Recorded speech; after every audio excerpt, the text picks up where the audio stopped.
to start immediately with Chavez Jr. Now, Chavez Jr. came in 21 pounds over the middleweight limit after rehydrating. And he missed the drug test. And he failed the drug test previously. Now, the drug tests, I'm going to leave alone. I'm going to let the WBC decide if he needs reprimanding. If they haven't done nothing in 8 or 6 weeks, then we're going to attack that hard. No doubt about that. The more pressing matter for me today, though, is the fluctuation in weights after the weigh-in in boxing fights right now. Now, sometime in the 80s, the weigh-in used to be on the day of the fight, perhaps 8 or 6 hours before the fight.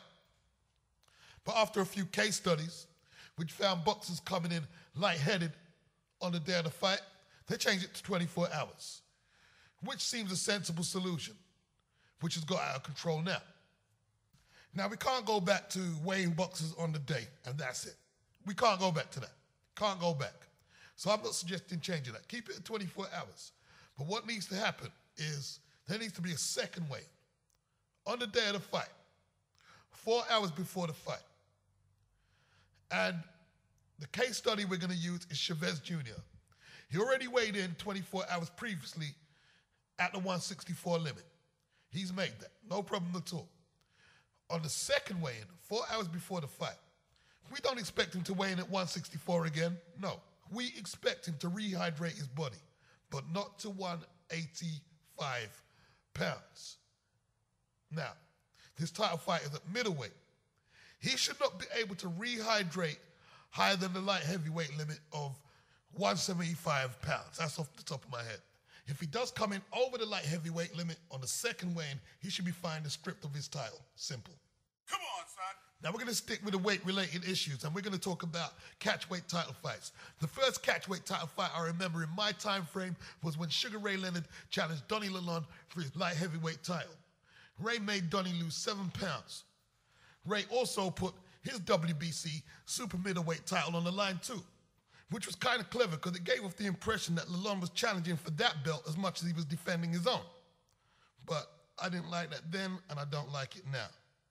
And I know most boxing fans are thinking like me. They're thinking, if you are your governing body's champion, let's say at welterweight, 147 pounds, no promoter, no manager, no challenger, no fighter should be allowed to make any conditions on the stipulated weight limit of 147 pounds.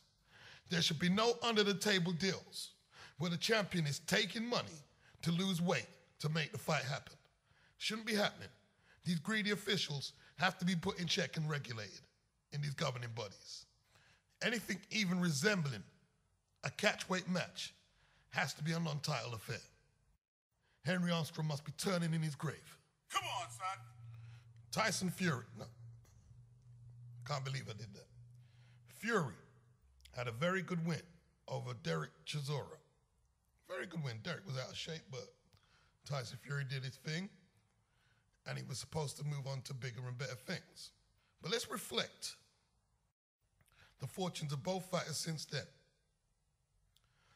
Derek went on to outpoint world-ranked and the best heavyweight supposedly in Europe in Robert Helenius.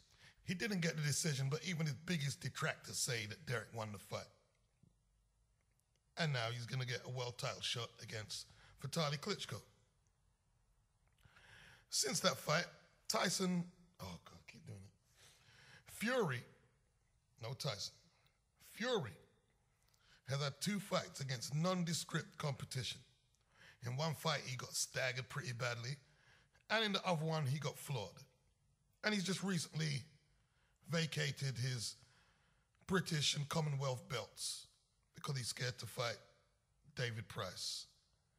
This is a man who he's been saying has a glass chin, how he could knock him out easy, and all of a sudden, Fury's vacated both of his belts. Now, you say you're going on to bigger and better things. I'll advise you this. If you're going to vacate them 2 titles and avoid Price, your next fight has to be against a top 10 contender in at least 3 of the governing bodies. This guy's got to be a top 10 ranked contender. You cannot be fighting no Canadian champion or the champion of Benelux or Zimbabwe. No. David Price, right now, in a weakened heavyweight division, is a commodity. He's an undefeated puncher. He's no worse than any of the European contenders or the American contenders right now. So a victory against Price will probably guarantee you a world title shot. You don't deserve it right now. You don't. Derek got one off the back of beating the supposed danger man of the division. You know, he deserves his shot. You don't deserve your shot. Not right now. And it's plain to see your last 3 bouts have given you doubts about your chin, your tactics, your stamina, etc. And it seems now you're just trying to live off that win last year you had against Chisora. But you can't build a career as a contender off that. You have to move on and fight the dangerous fights. Last but not least, get yourself down to the depot and get the Tyson removed out your name, because you are no Iron Mike by any stretch of the imagination. Come on, son. I'm going out on a limb, and I'm tipping Timothy Bradley to soundly outpoint Manny Pacquiao, because Tim is a thinking fighter. Tim does his homework. You can see that in his physique, that he's very meticulous.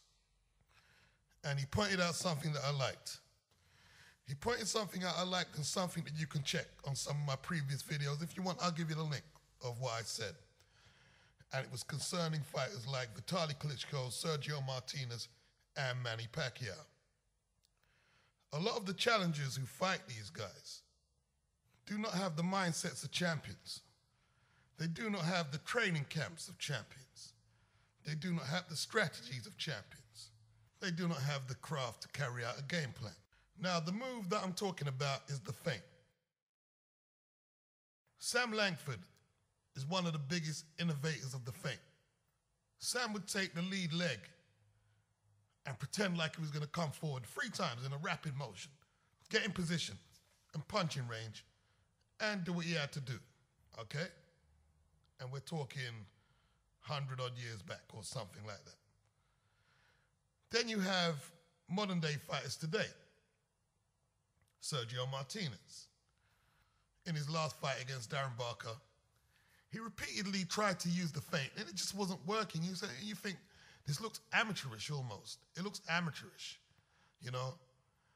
And Barker, instead of reacting to the feint, he just punched through the guard, punched through the target until his chin didn't hold out. But he was very successful, you know? Manny Pacquiao, he'll bounce up and down, bounce up and down. He'll stop, he'll feint, he'll throw combinations. Because he has tremendous hand speed, he's been pretty successful with that technique thus far.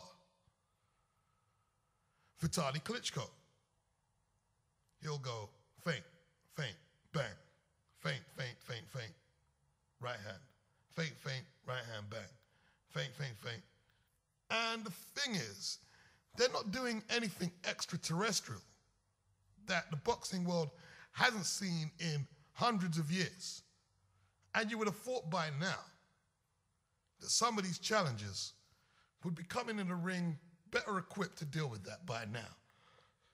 I mean, it's not like a Floyd Mayweather feint. When Floyd feints, he'll change the whole dynamic of the ring on you, where you can't get near him and he can get near you. You see great fighters at their peak. Wilfred Benitez, Thomas Hearns, Sugar Ray Leonard, Floyd Mayweather, Bernard Hopkins, Roy Jones.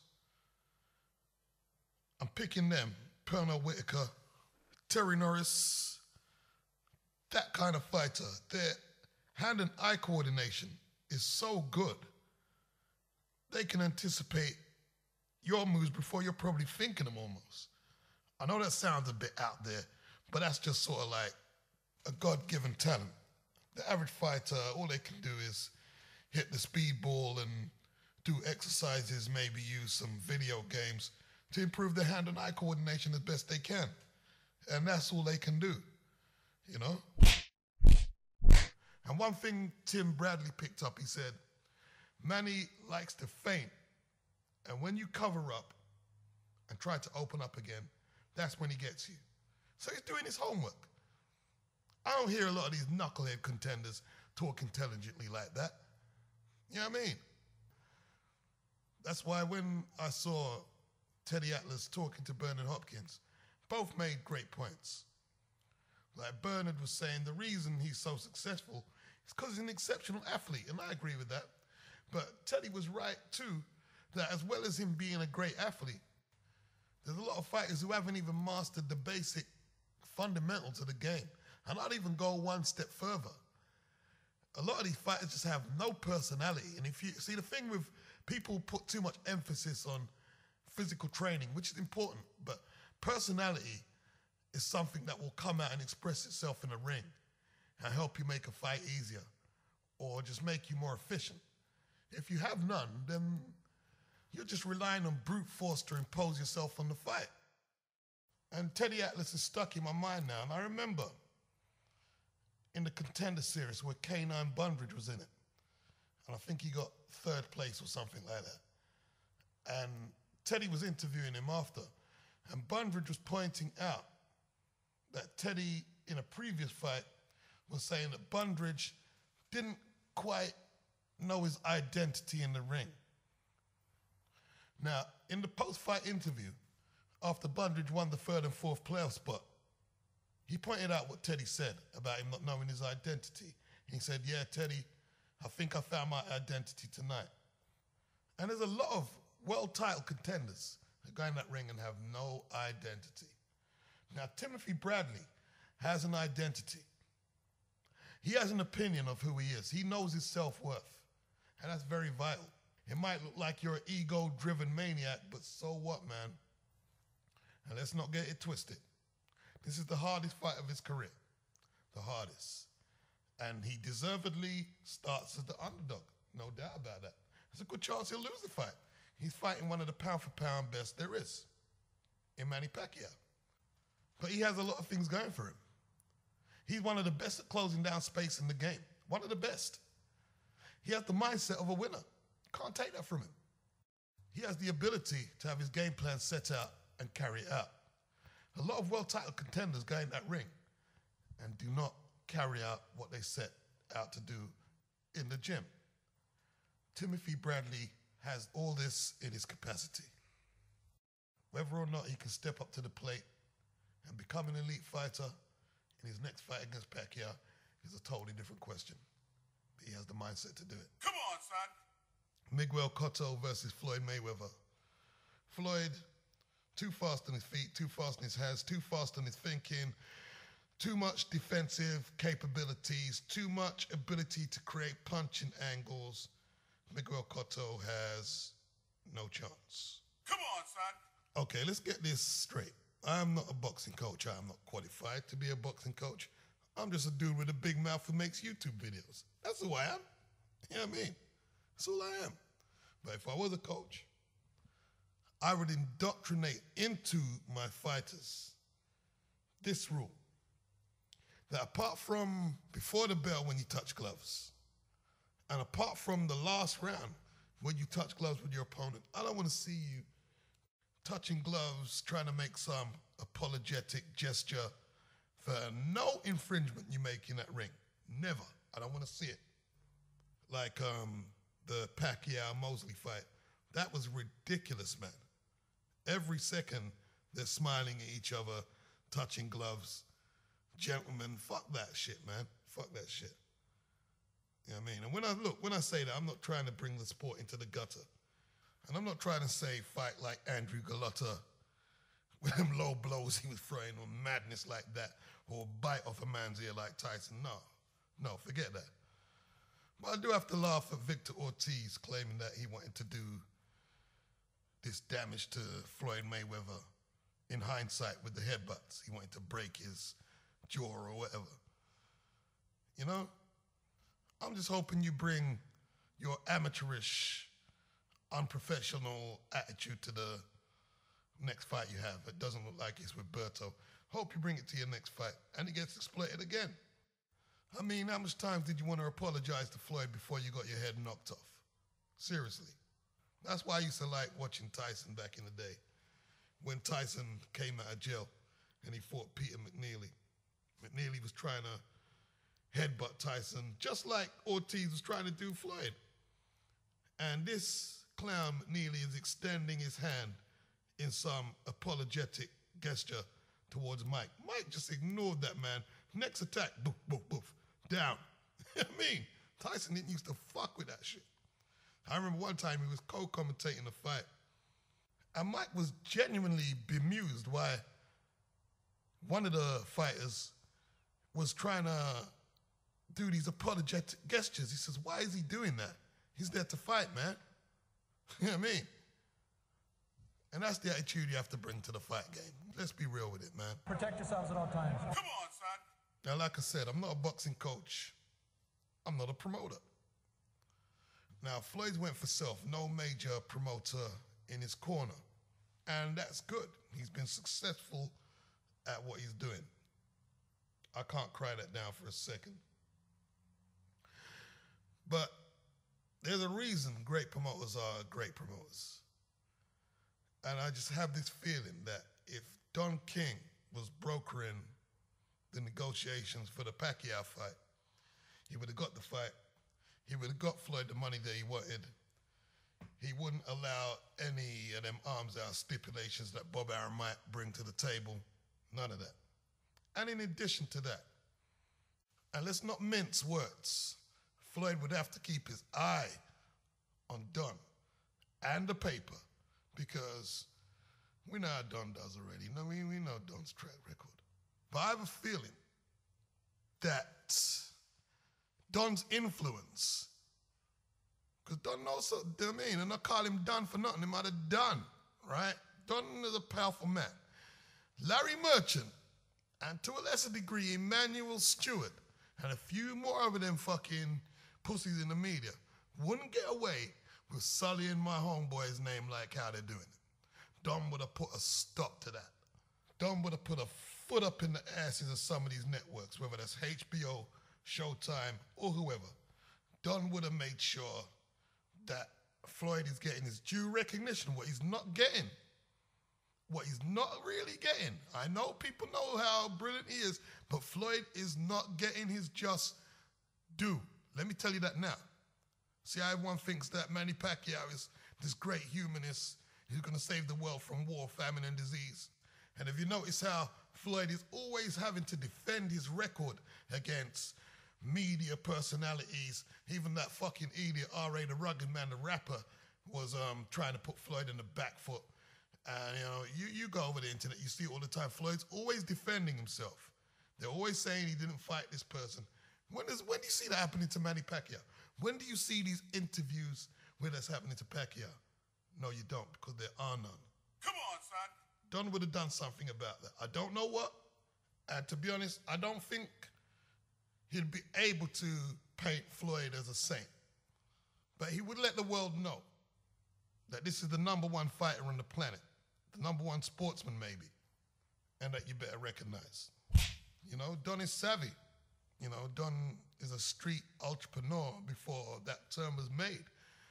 Don would more than likely play the dirty tactics that white men are using and go guard. Dig up some dirt on Arum, Freddie Roach, the coach Ariza and his alleged juicing tactics, to level up the playing field, because that's how Europeans do business. When they can no longer compete on a retail or commerce or business level, that's what they do, Don knows the corporate world better than Money Mayweather ever will. Come on, son.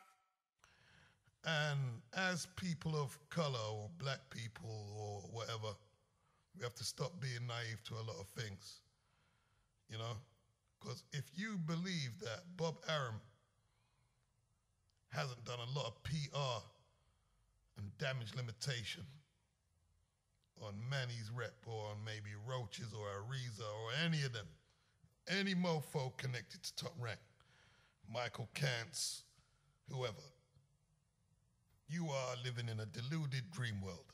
But right now, I'm going to wrap this one up and say we gone. Later.